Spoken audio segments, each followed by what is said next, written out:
All right, so we'll just jump right into the deep end here. What is a small bowel obstruction?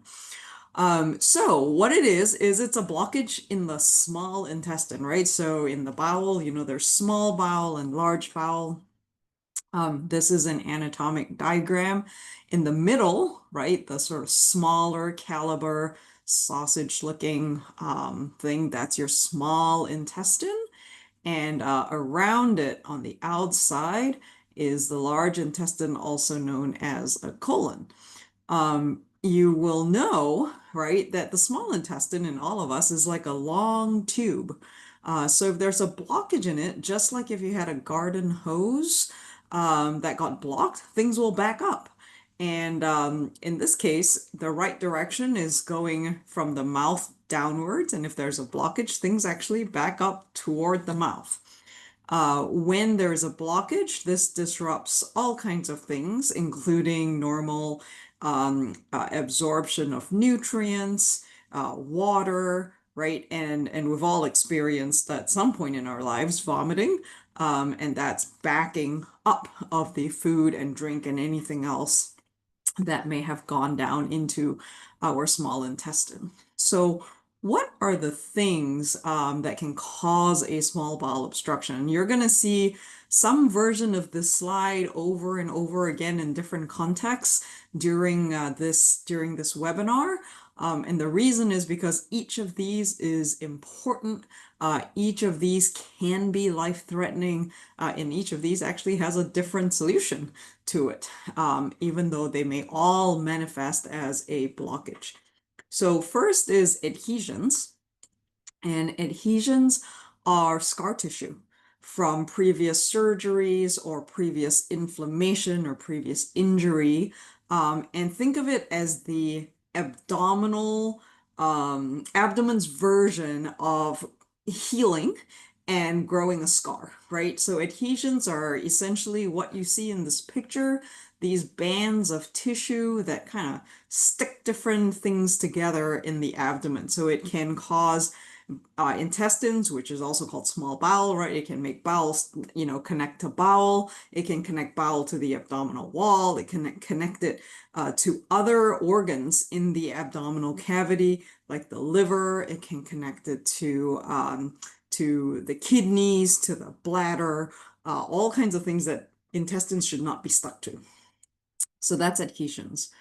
Hernias are a protrusion of the intestines through an aperture, right? An aperture is a hole. If you've done any photography, you'll know, right? Aperture is the hole that light comes through. So if there's any kind of hole anywhere in the abdomen, right? Whether it's on the abdominal wall, like is shown in this picture, or sometimes within the abdomen or within the intestinal zone, if you will, right? If the intestines are not organized anatomically in the right way, or someone's had surgery to rearrange the configuration of the intestines, a hernia can result. And if the intestines go through that hernia, like you see in this picture, right, and get caught or twist, right, that can cause a blockage.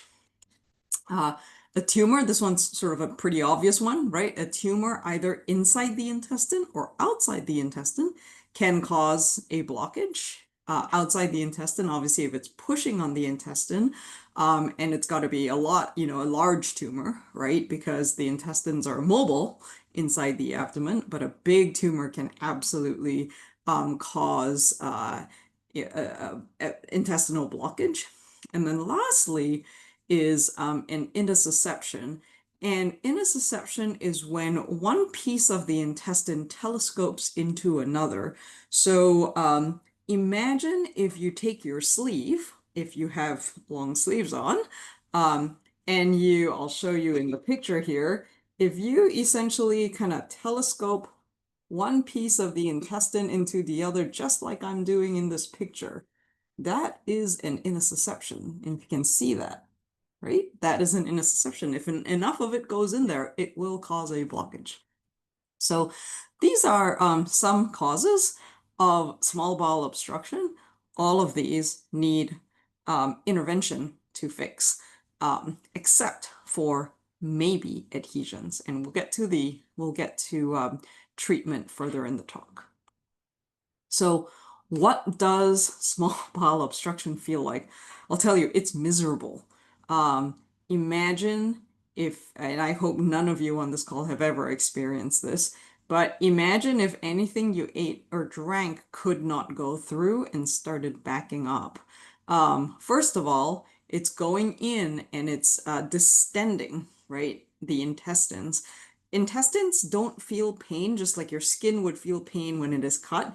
Your intestines don't feel pain when they are cut. Your intestines feel pain when they stretch. So when things blow them up, right, that's when that stretching and that pulling on the wall, that's when your belly feels pain, right? And so small bowel obstruction can cause pain, particularly if the small bowel obstruction is distal. Distal means toward the end, right? Or far away from the origin.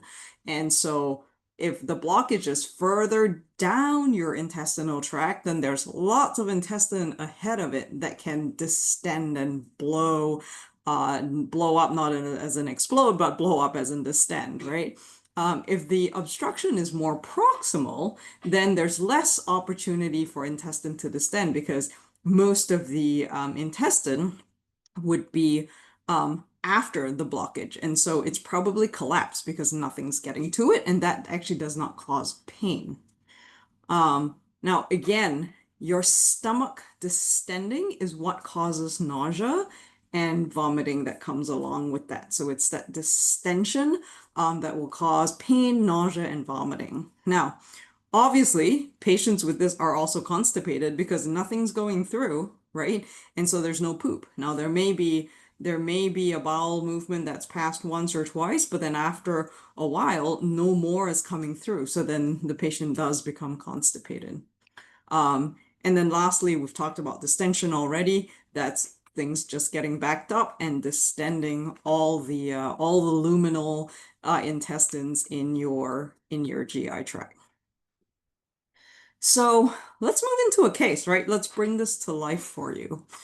So we've got a 61-year-old female who has complained of some abdominal pain since about 5 o'clock this morning, and it seems to be around the right side of the abdomen. It's not terribly well localized. Maybe it's going to the back too. She was fine last night. This really just started this morning and has lasted a few hours.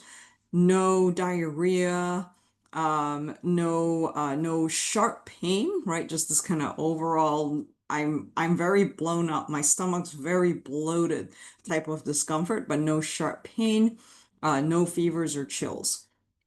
And when you look at her vital signs, she's really pretty normal, right? No fever, heart rate and blood pressure are all within normal range. She's breathing, very normally, not fast, not slow. And she's breathing on room air, and her oxygen saturations are just fine. In terms of her medical history, she's really got nothing significant.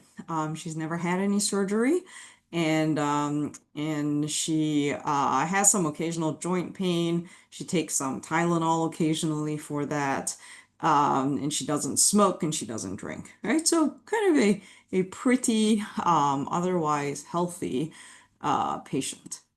So I'm going to switch to my other screen, and you'll be able to watch her being interviewed by a doctor. So let's see here. All right. You should be able to now see a lady with a mask over her face. And I will play this for you. If your volume is up and you can hear me, you should be able to hear this. Good morning. Hi. I'm Dr. Moore. We're here at the Shoreline Medical Center. I appreciate you taking the time to do this video. No problem. How you doing? Do you mind telling us again what was it that brought you in here today? Severe abdominal pain. It was radiating to my back and just very uncomfortable. Yeah. So it's about 9 a.m. now. What time did this start? It woke me up at like 4:30, 5 o'clock this morning, and And I it just couldn't came out of get nowhere, comfortable. just Yep, woke you up? yep. Okay. And did you have any discomfort, any problems last night? Anything going on? No, no, All right. everything was fine. Yeah. And any nausea or vomiting? Yes, it probably started about a half hour after it woke me up. I was nauseous and vomited 2 or 3 times at home and a couple times since I've been here. Okay. Yeah. All right.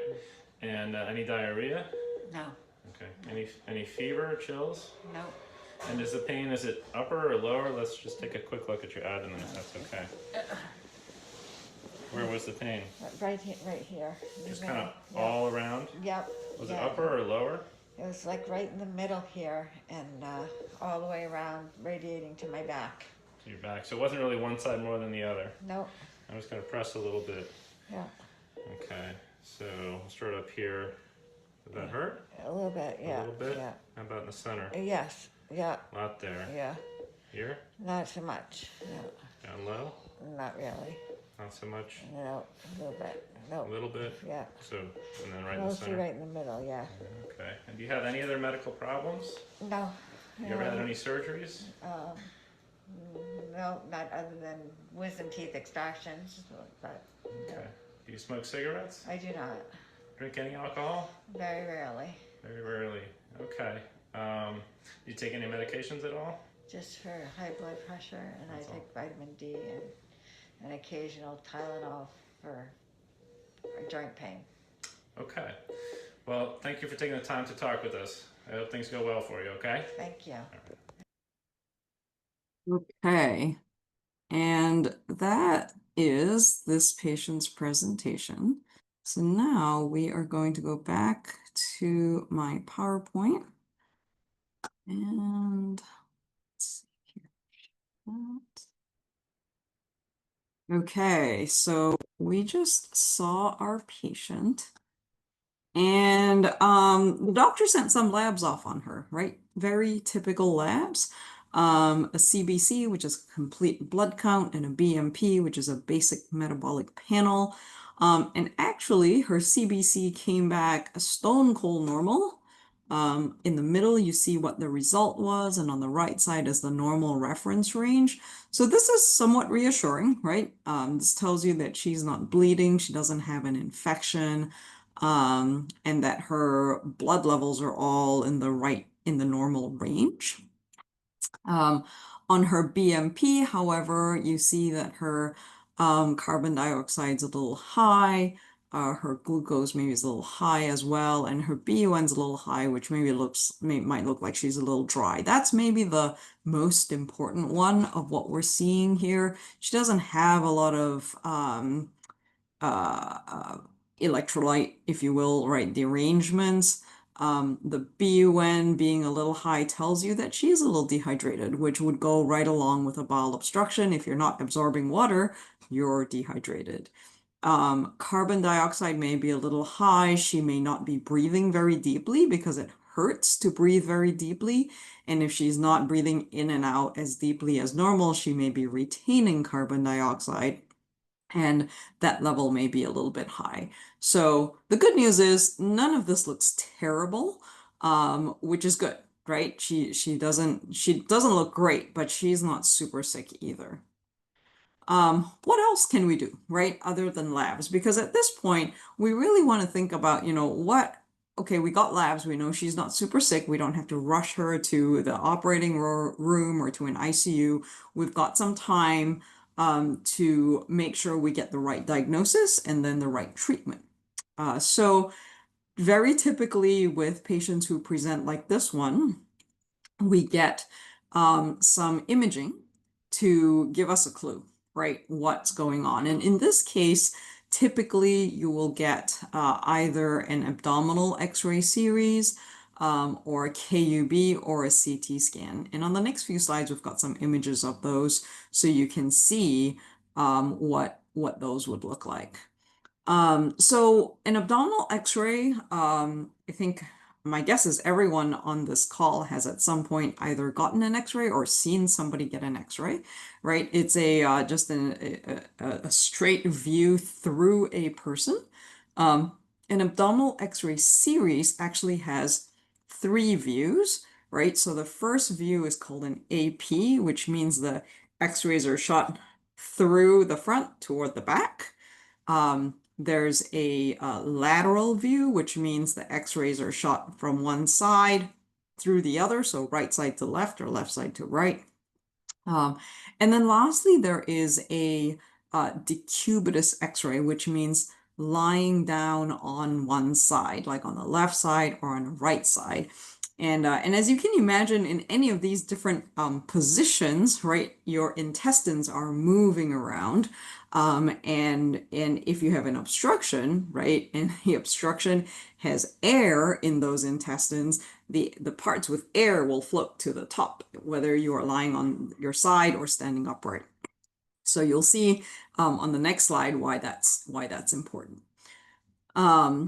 A CAT scan or a CT scan is cross-sectional images or sectional images of the abdomen and pelvis.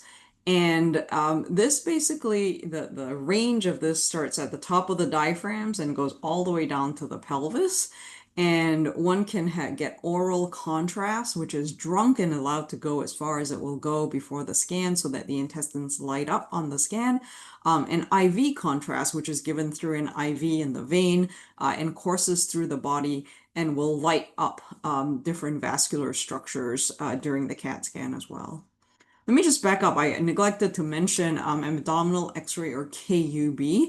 So a KUB usually refers to a single view, and it stands for kidneys, ureter, and bladder.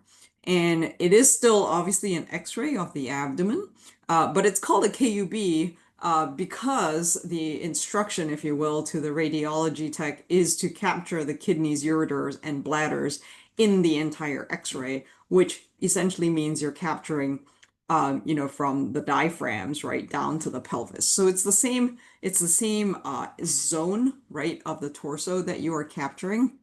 A KUB usually is a single view, and an abdominal X-ray series is usually 3 views.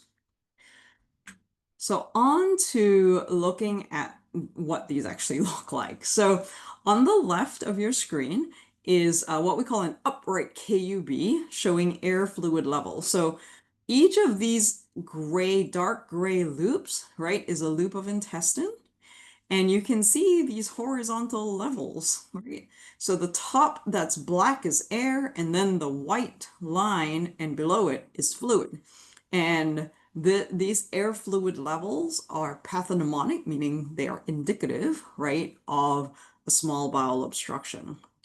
You can see the lines in the intestine look exactly like what intestine look like. And you can see that while some of these loops have air and fluid in them, some of these other loops are fluid filled.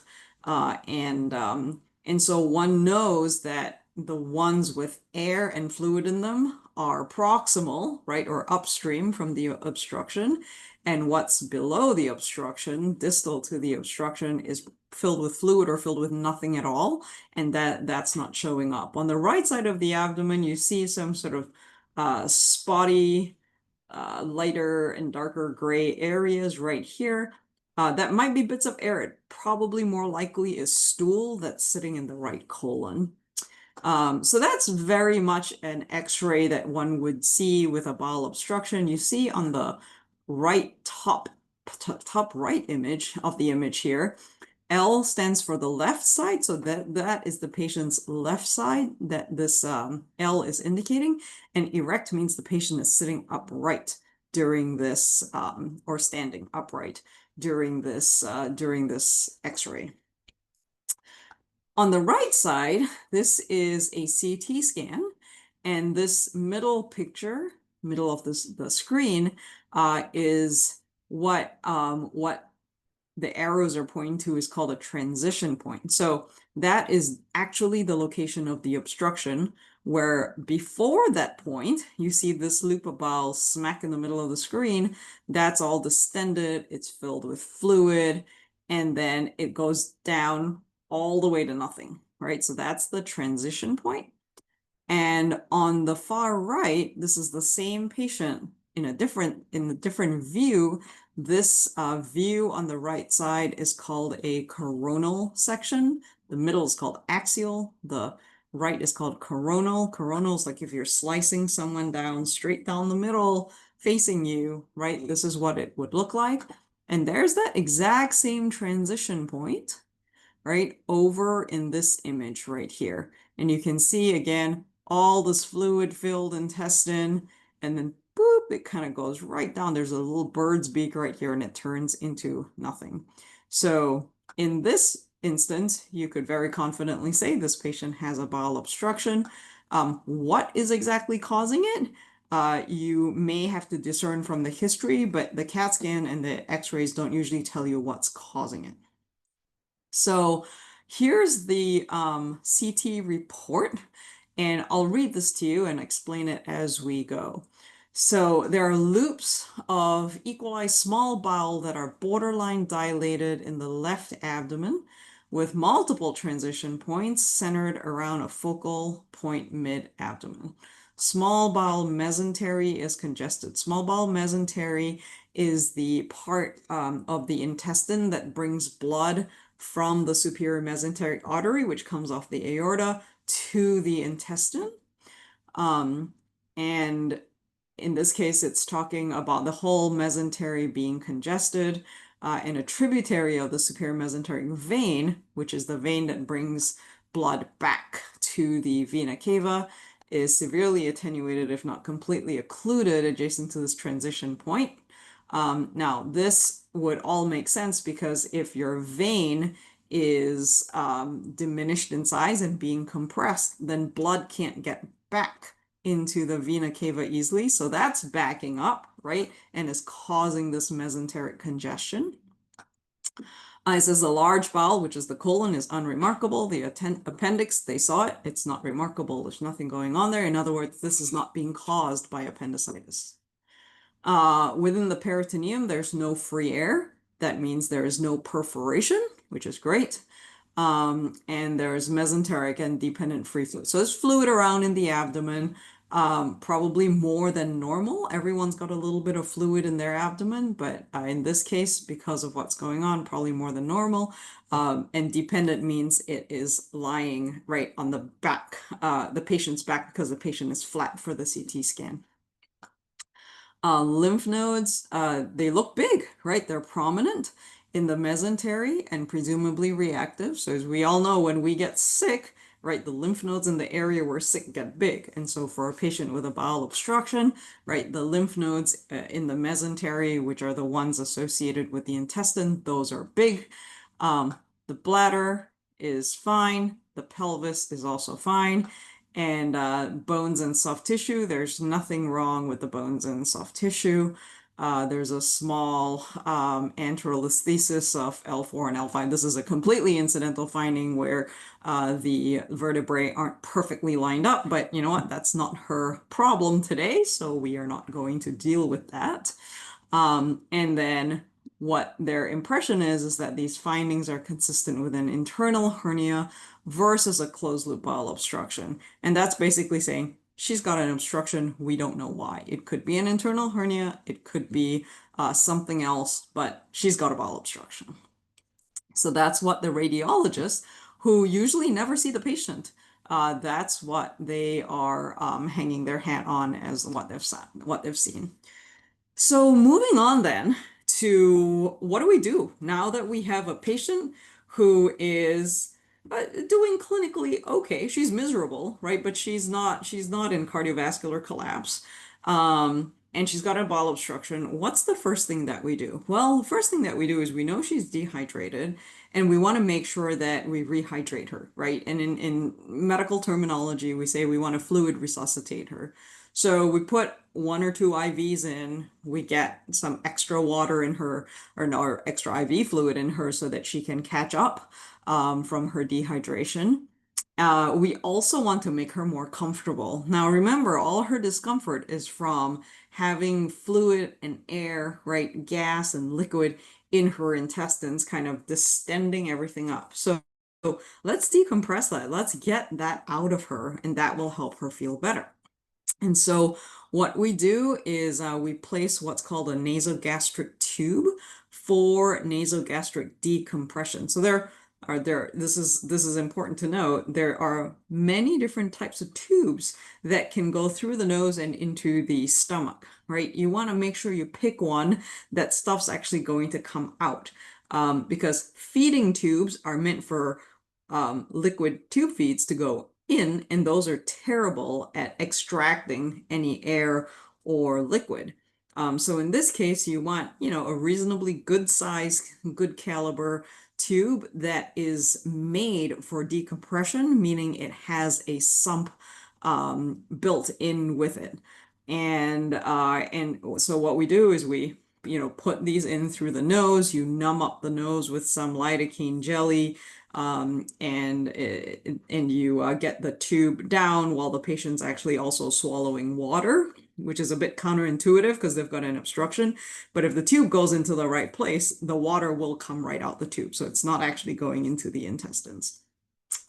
You check placement. Other than, their stomach contents coming out, you also always want to get an x-ray to make sure that you see that the tip of that tube is actually in the stomach, and is in the right place. And then you hook that tube up to suction so that it is sucking that fluid out.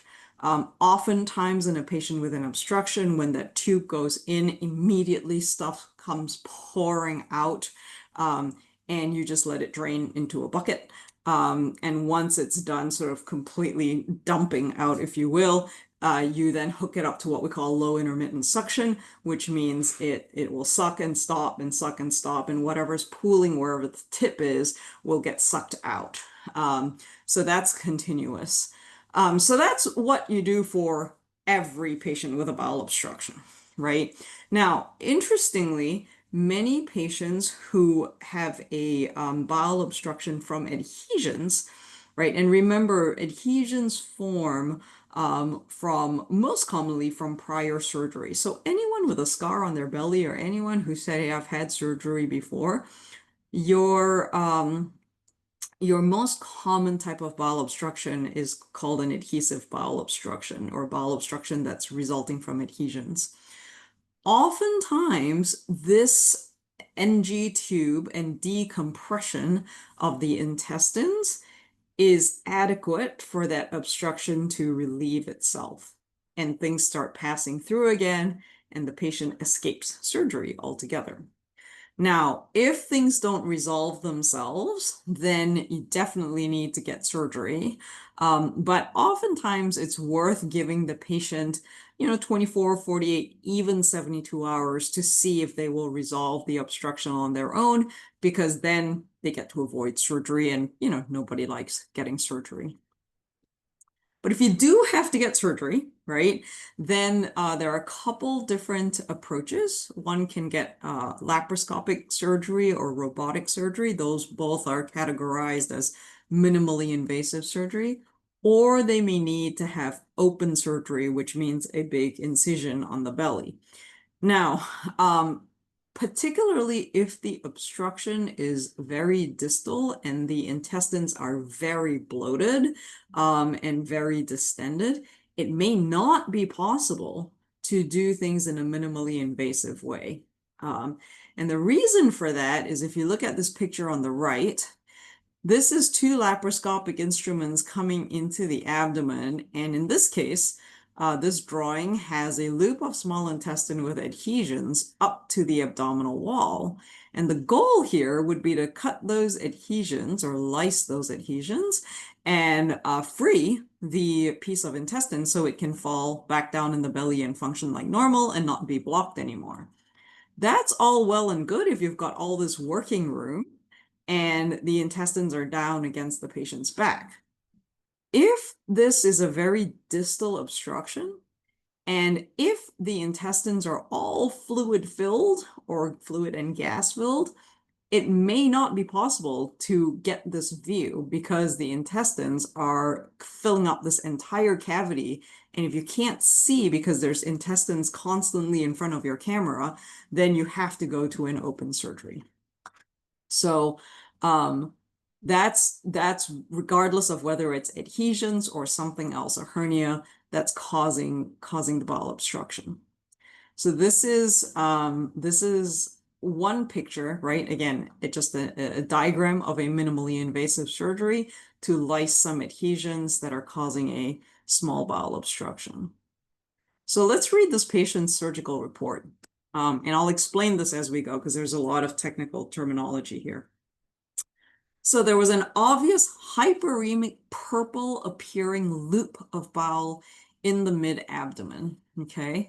And it sounds like from this surgical report that they started this procedure laparoscopically or minimally invasively, just like I'll go back to the previous picture, just like in this picture, they poked at least 3 holes in the abdomen, right? 1 for the camera and 2 for 2 instruments to go in to act as essentially hands in the abdomen.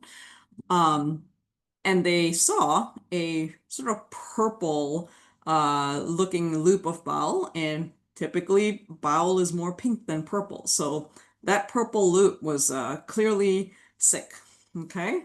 The bowel was run with graspers. So graspers are essentially pincers, if you will. They're blunt, they're not sharp, and they're atraumatic. So when they grasp something, they don't injure the tissue that they're grasping, they grasp gently. And excuse me, and running it means you're basically walking along the bowel so that you can see, what's going up to the purple section, go past the purple section, and what's downstream from it.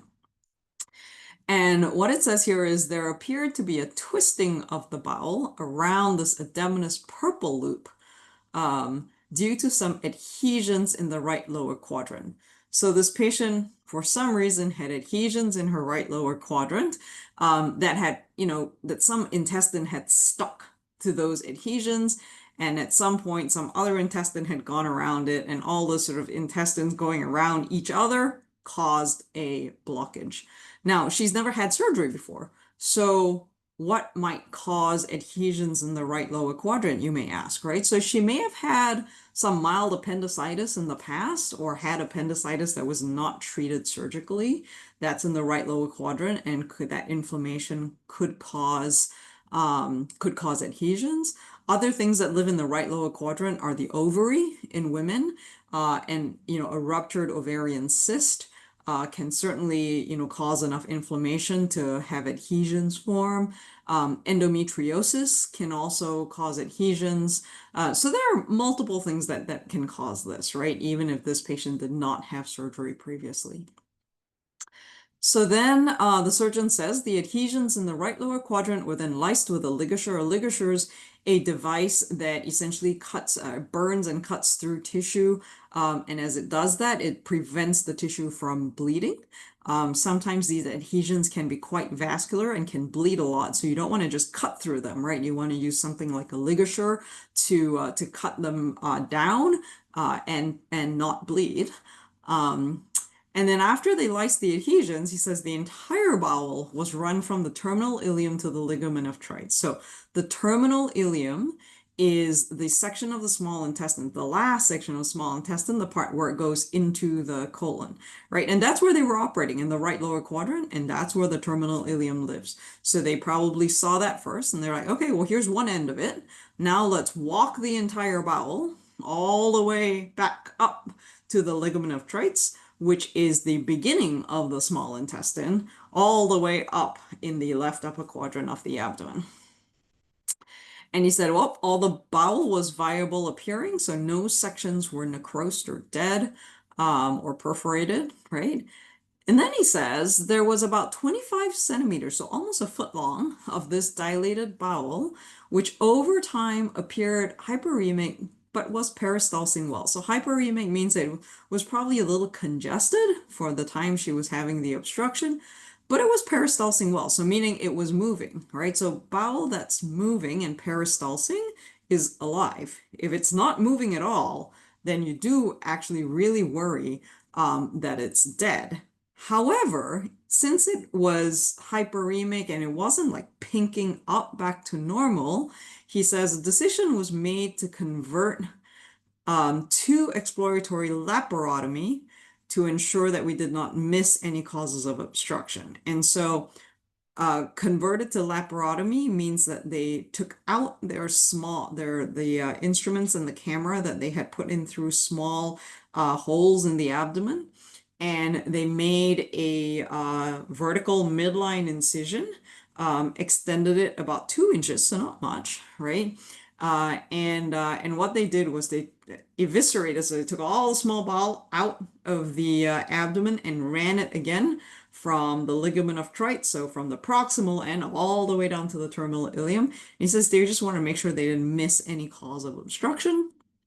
And again, their only finding was this almost a foot long, 25-centimeter section of injected apparent. Again, that's another way of saying hyperemic or congested, dilated jejunum, which was peristalsing and appeared well perfused and viable. So they did not cut it out, right?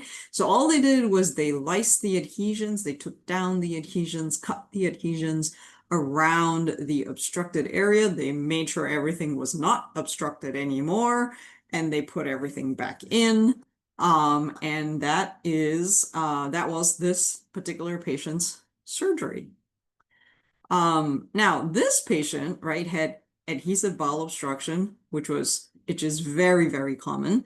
I'm going to take you through a couple more slides of some other common, less common, but still common reasons for bowel obstruction. And some of these pictures you've seen before, but we are going to talk about them in a little more detail and with more pictures that really show you what they are. So we talked about hernias.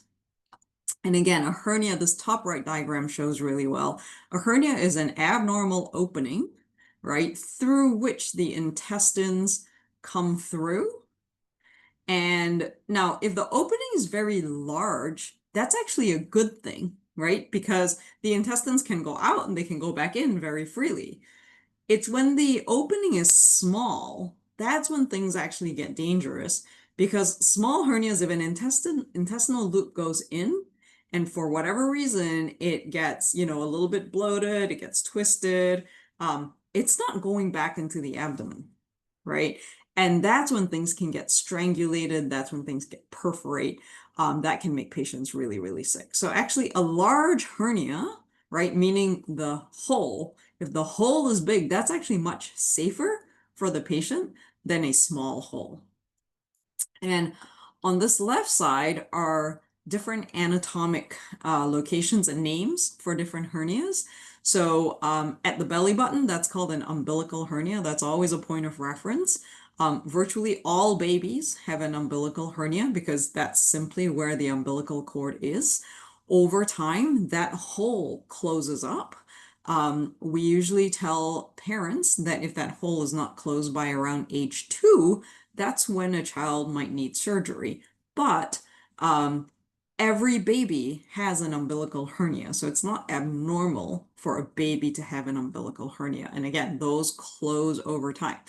We've all heard about innies and outies. So innies are when that hole has closed up and nothing's protruding, and outies are when the hole is still around and things can protrude out and go in and out. Now, if intestines come out and get stuck, that does become an emergency, right? Or if it's causing the child pain, that's problematic. But if it's going in and out freely, there is not a concern for the patient or their family. Epigastric is a little bit higher, right? A little more cranial, but in the midline.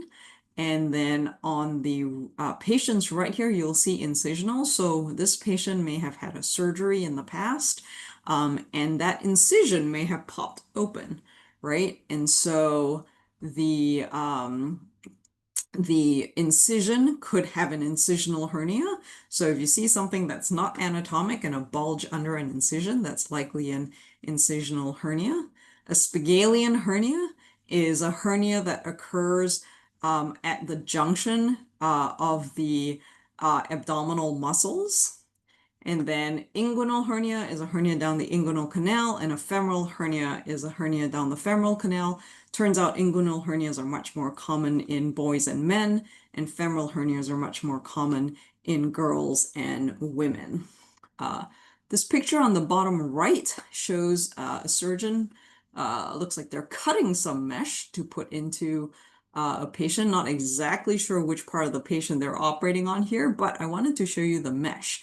So especially in adults, when we are when we're repairing hernias, we will put a piece of mesh in and sew it around that hole, right? So even if we're closing that hole up, there was some antecedent weakness that allowed that hole to happen. And for intestines to come through. So as part of the repair, we want to really reinforce our repair, and we do put mesh in place. And there's probably 100 different kinds of mesh of all different properties, and sizes and colors and shapes. But nonetheless, at the end of the day, a mesh will reinforce your patching up that hole. I just noticed that there are some questions in the chat. So let me just go back and see. So Krishna asked, what is the clinical behavioral rationale for the higher than typical blood glucose? And Sonia, thank you, Sonia. Yes, I'm wondering the same thing. A friend who's a brittle diabetic with several GI issues. Someone with type 1 diabetes, pain, stress, and illness can cause insulin resistance and therefore hyper. Yeah, so you're all on the right track. This patient, my guess, right? And again, her blood sugar is not that much higher than normal. I mean, if it was 400, I would really be worried. But she was in the, I think 10 points above normal range. My guess is for her, she was stressed and her cortisol levels were high. If your cortisol levels are high, your blood glucose levels will also be high.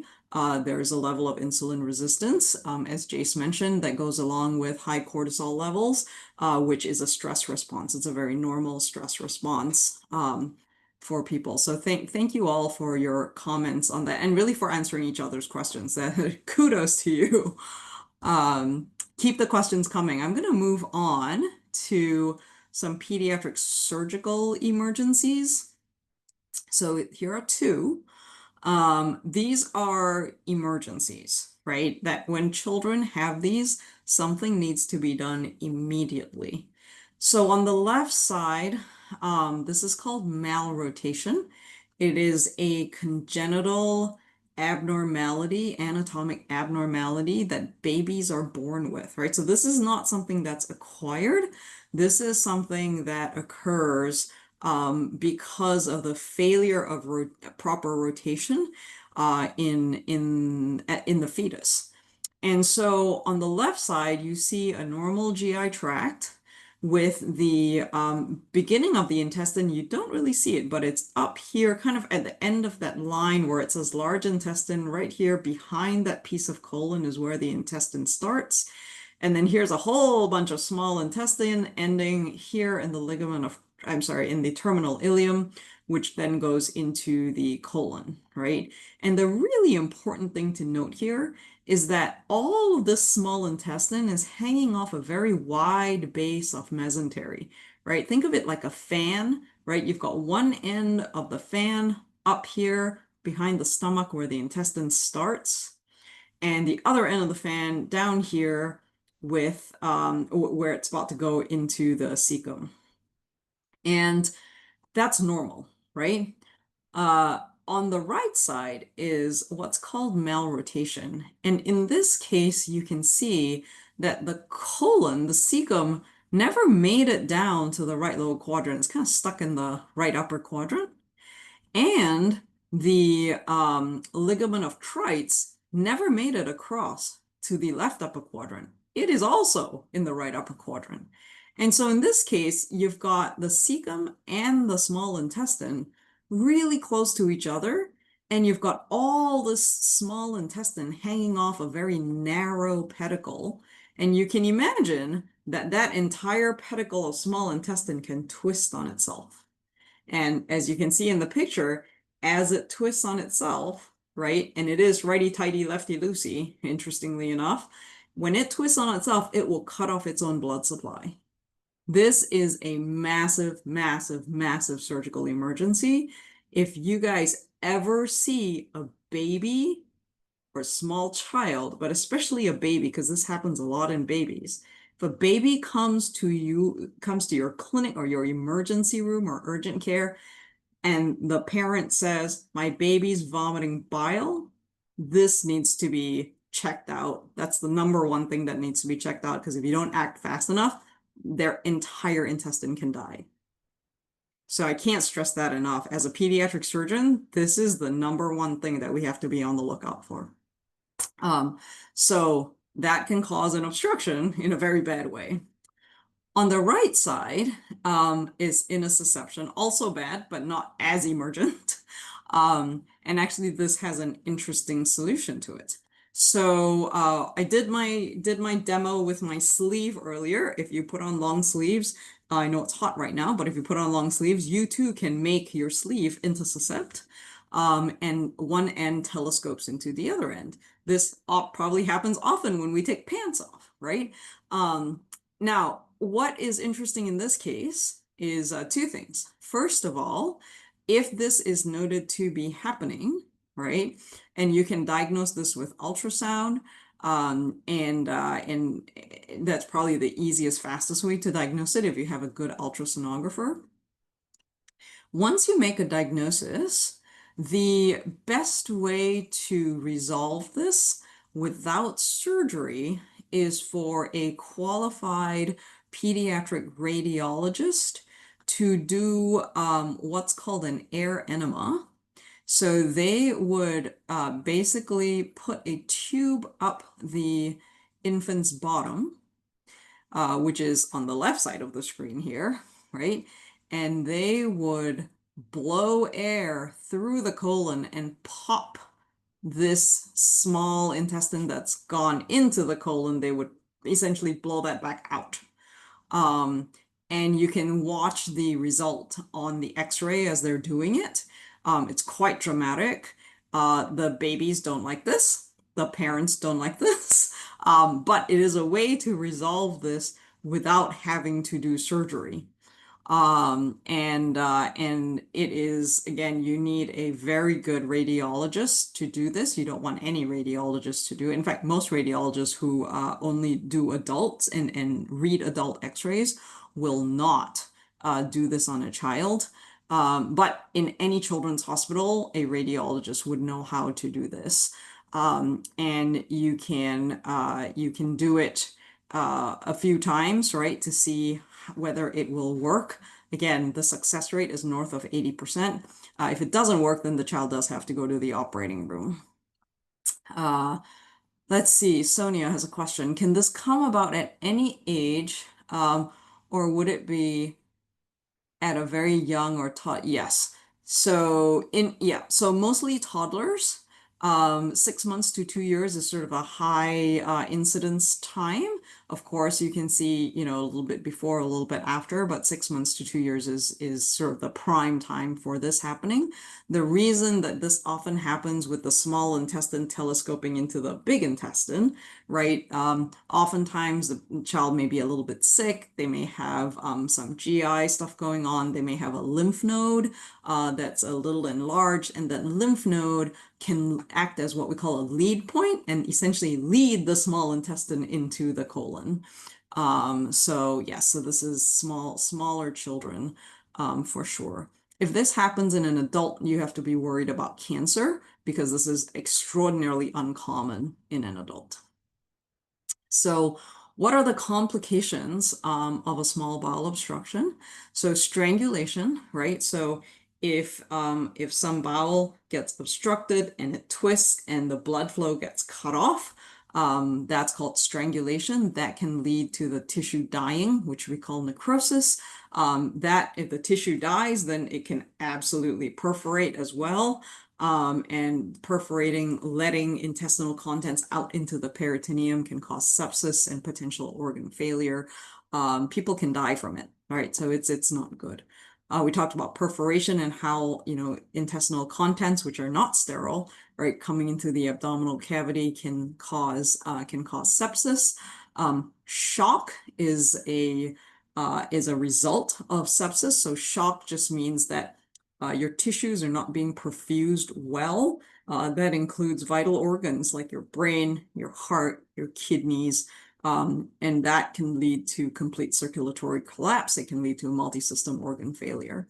So small bowel obstruction, most causes are pretty benign, but if they're not diagnosed in time and taken care of in time, it can actually cause death. So recognizing it and making a diagnosis is so, so important. So now we've gone through most of these. There's just two more, and we only have 7 minutes left. So I'm going to just jump to the last two because we've talked about the first three. We didn't talk about radiation therapy yet. So if someone's got radiation to their abdomen for, a cancer that was in their abdomen and the intestines were in the zone of radiation treatment, radiation can actually cause inflammation and fibrosis that can then lead to the intestines narrowing. So think of it as scarring of the intestines, and as the intestines scar, they kind of shrink down, and that narrowing can cause an obstruction. That's going to require surgery. There's no way to make that small bowel intestine back to its normal caliber. You have to resect out the radiation induced fibrotic part. Crohn's disease. Crohn's is an autoimmune disease that causes small bowel strictures. In some patients, they have more colonic Crohn's, but sort of Crohn's is largely thought of as mostly a small intestinal disease. And the parts of the intestine that are most commonly affected for most patients is the terminal ileum, or the end of the intestine before it goes to the colon. You can see in this picture that there's what's called fat creeping. The yellow parts here are the diagram trying to show it, that there's the mesentery has a lot of fat around it, and that's just a reaction to the disease. But you can see from this cross-sectional picture here that that there are a lot of strictures for patients with Crohn's disease. And so they can have a lot of narrowing, obstruction from that. They can also have perforations in this area. So for a patient who has a history of Crohn's disease, this would not be an uncommon presentation. And then here's my last slide with some key takeaways for us. So first of all, you've got to make a prompt diagnosis, right? So make sure that your antenna is always up, right? If there's pain, nausea, vomiting, and a distended abdomen, and any of the risk factors, right? Got to think small bowel obstruction and have to work up the patient. Make sure that, the treatment, right, has to include fluid resuscitation, because these patients are usually dehydrated coming in, and also decompressing, right, with a nasogastric tube is good. Again, that nasogastric tube might resolve the obstruction. And if it doesn't, at least it makes the patient feel better, and then the patient gets surgery.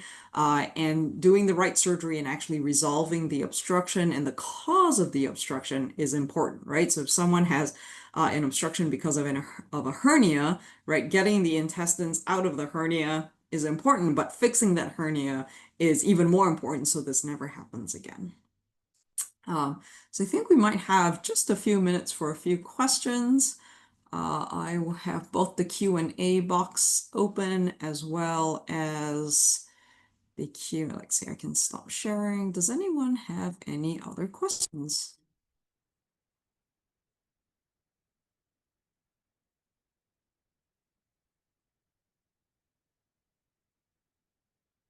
Okay, well, thank you all for joining today. I hope this was informative and interesting to you in your careers and in your journeys. I know you're all potentially going into lots of different areas of healthcare, but you might really encounter this. This is a common thing. So I hope this was helpful and useful to you, and we'll see you again on a future webinar. Thanks so much for joining. Thanks, everyone. Have a good day.